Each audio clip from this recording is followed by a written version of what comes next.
few others I can't make out exactly. All right.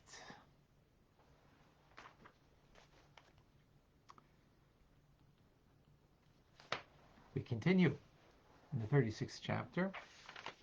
Chapter 36 in one word, nis'ava, desire. God has a desire. Has a desire for this low world. Now, why does he have a desire?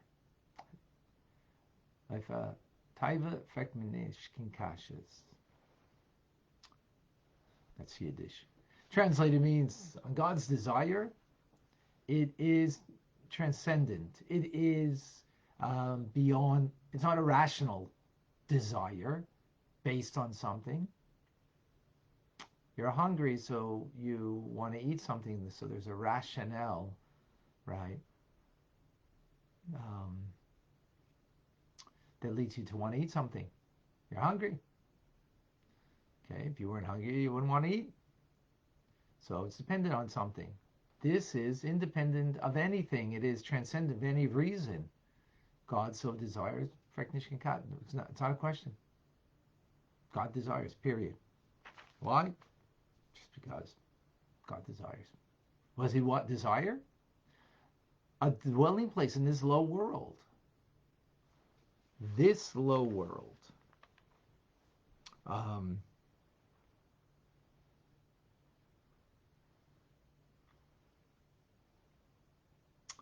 This low world, physical low world, is what he desires. A coarse world.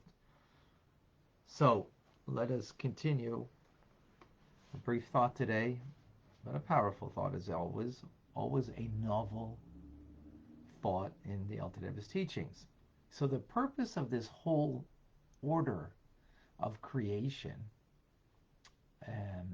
evolution, it's an evolutionary process in the spiritual. Why is it from level to level? It's not for the sake of the higher worlds, because think about it, even the higher spiritual worlds are a come down for God, a come down for his divine light, his countenance. But the purpose is this lowest world. All of the creative force is for this world. Now here is the big question. Why? The higher worlds, for example, where the souls in Gan Eden, they're closer to God. They have a greater revelation of godliness there. So why would it be this world? Because of pleasure. In this world, God has pleasure. How? From what? From the Siter Acher, from the negative side. From the negative side. When it's subjugated to holiness, that brings pleasure to God.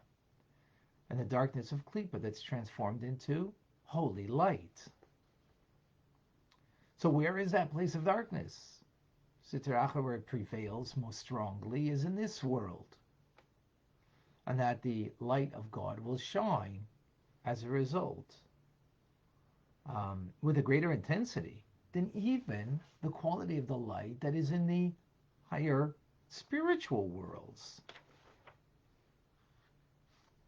There, the light of God also shines in the higher spiritual worlds by way of concealment, because if not, then if God's light wasn't concealed, it would be even too much for souls in Gan Eden or for angels to be able to perceive.